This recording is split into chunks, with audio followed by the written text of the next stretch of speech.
So last time you guys voted in the comment section down below to see Gale playing Ana, and here we are today. And with that said, if you'd like to see any certain character in the future, please comment down who you want in the comment section down below and hit the subscribe button so you can see eventually when that character video does come out. With that said, let's just talk straight into this. And yeah, generally I'm going to talk about Ana for a second. She's not the best pick right now in solo queue as far as it goes. She has like the third lowest win rate, but I'm going to tell you guys that she's not really that bad. While she is hard to play, and while it does take a lot of effort and a lot of work and a lot of knowledge to play this character now, and she's not really just an easy support pick, you still can win with her. You still can play quite well with her. It's just you have to make a lot of outplays, have extremely good aim, and extremely good healing. So if you want an easy support, you might want to go to like Mercy, but if you want a support that you feel like you can really improve on, do really well with, and kind of go on from there and make a lot of huge plays, Ana might be the character for you, and you know, that's what we see right here. As far as Ana in this meta right now, Ana has a lot of super nice burst healing that works great with tanks.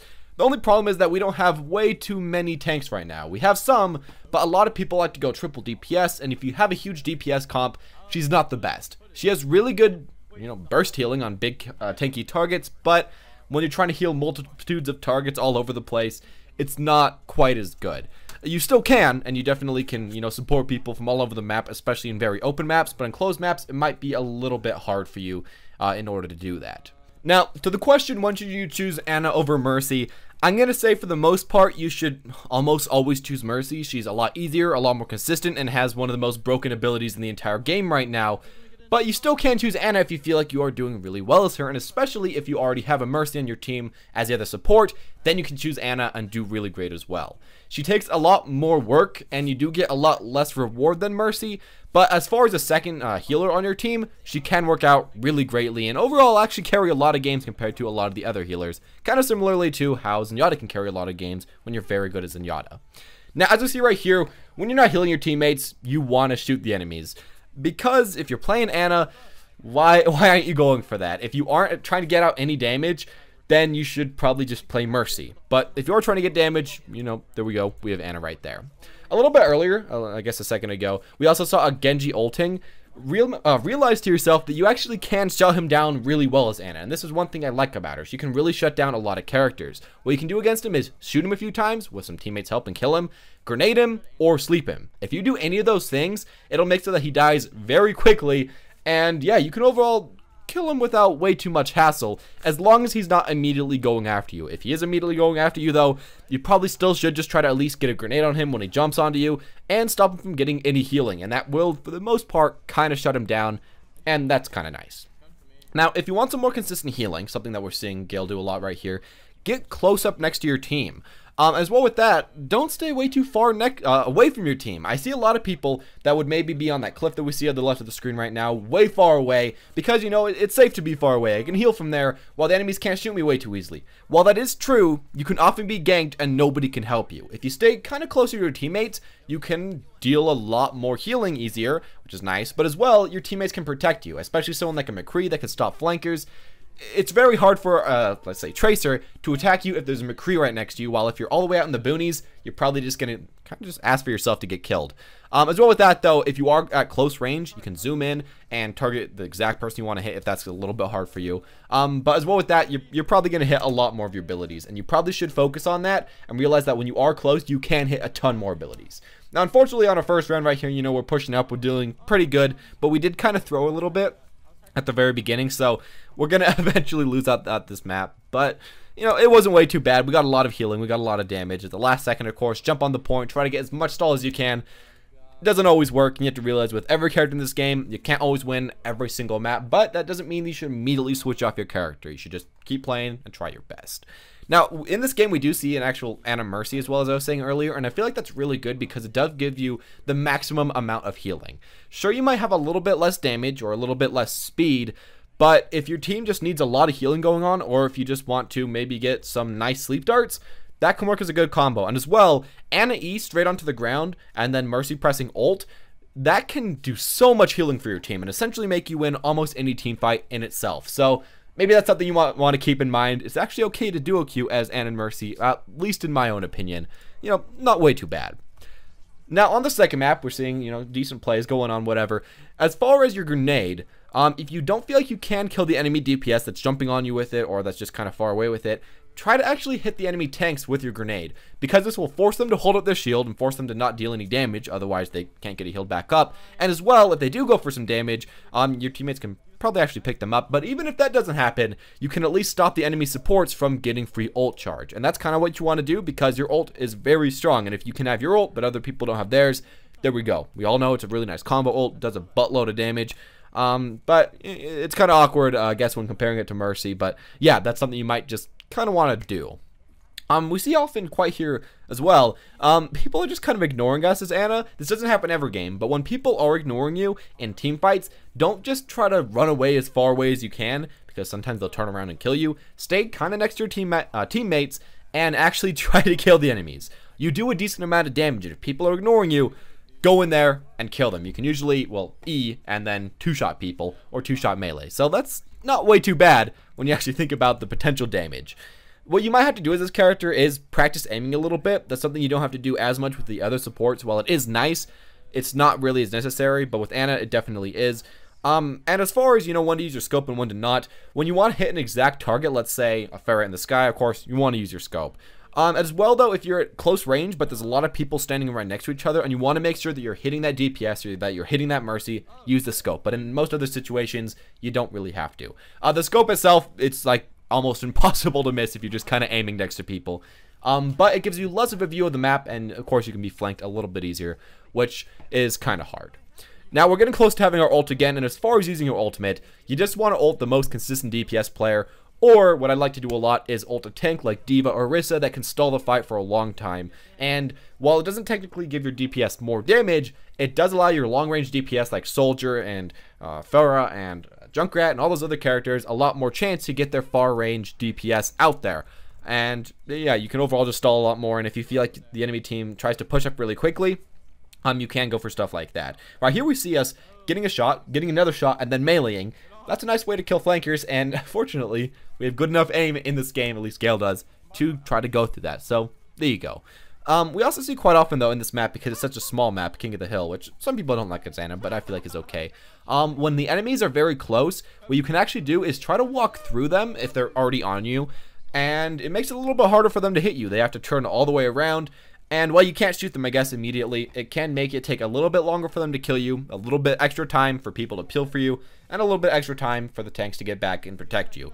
It's not the best trick in the world, but we do see that right here. We're just kind of walking through people, hoping that we don't die, and sometimes it does work, at least decently well, and it's a half okay trick that you can do. And I guess one of the final things about this map, when you have a random tank on your team or the enemy team and you're doing nothing, for the most part, just keep plugging a lot of shots into them.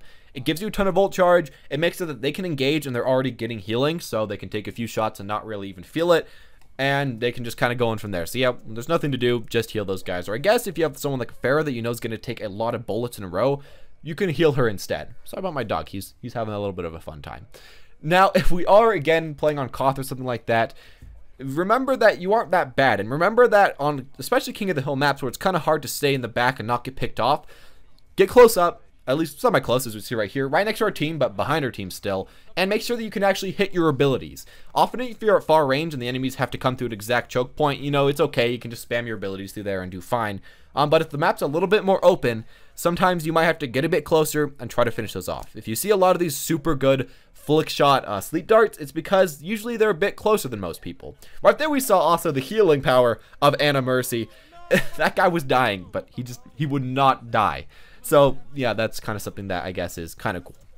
I guess as far as another thing for the healing power is that if your teammates do get hit by like a CC, like let's say a flashbang from the enemy McCree, what you can often do is actually just start healing them immediately, even though they don't have any damage, because it will start the healing for, once they take a little bit of damage. As well, if you see someone getting flashbanged, maybe throw your grenade onto that person and then shoot them, and then the burst heal just might save them.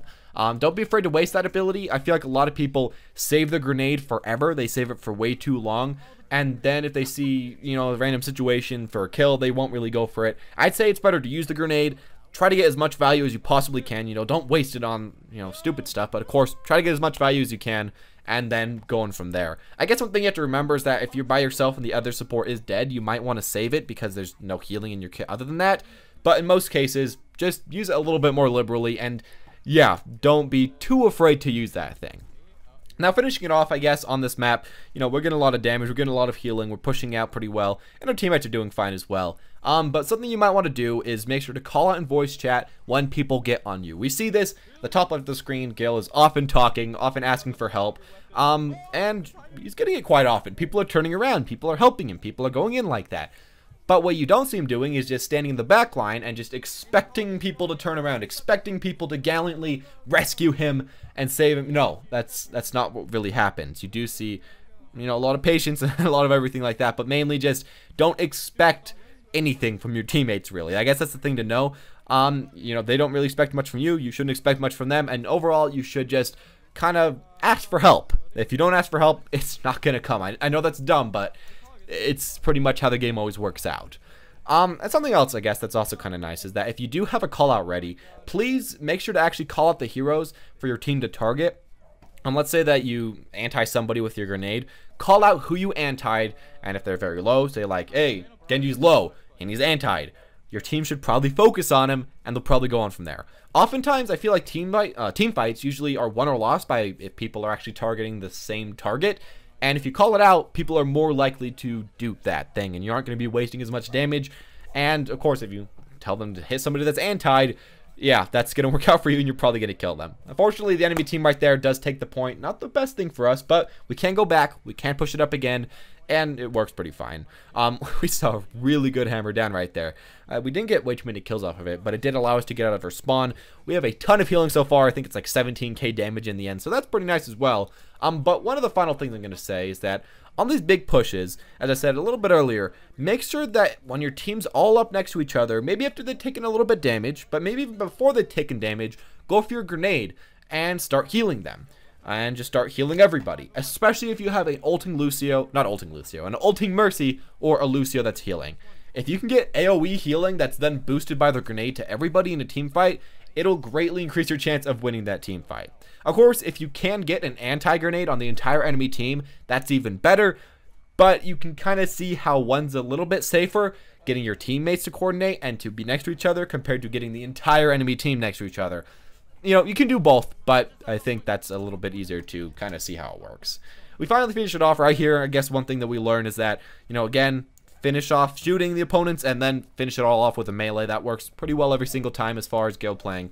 And we just kind of go for as much damage as we can. We try to shoot as much people as we can. And really, as far as Ana goes, I just want you guys to remember that while she can be kind of inconsistent depending on the player, and she can be kind of hard to win games with, she is still a very strong character that you can pick up and that you can play. And I feel like she's probably one of the best carry supports in the game and probably will always be. I kind of wish that she maybe had a little bit more damage and maybe they just nerfed her healing instead of her damage. But still, she can deal decent damage. You probably want to focus more on healing the damage now, but she can deal some decent damage. She has a lot of outplays with a grenade and, of course, with the sleep dart. So just try to really put her abilities to work and just try to play her, just have fun with her. As I feel like she is probably, in my opinion, one of the funnest supports and probably, again, one of the hardest supports. So take that all with a grain of salt. Anyways, as always, guys, thank you all for watching. If you did enjoy, make sure to leave a like or press that sub button to see more of these videos in the future. If you do want to see a certain character, please vote for them in the comment section down below, and I will try to get to them ASAP. Anyways, as always, guys, thank you all for watching, and have a wonderful day. I'd like to thank GRANDMASTER for sponsoring this video and mainly helping me a lot through the adpocalypse. So, GRANDMASTER itself is a website focused on finding, founding, and expanding your gaming team with relative ease. You can schedule events, recruit new members, build team comps, and find teams to scrim with and to scrim against. Best of all to you guys, it's free. You can get started yourself with the link in the description below, and if you sign up by November 10th, you'll be entered into a chance to win a $50 Blizzard gift card. So, maybe I'll see you there.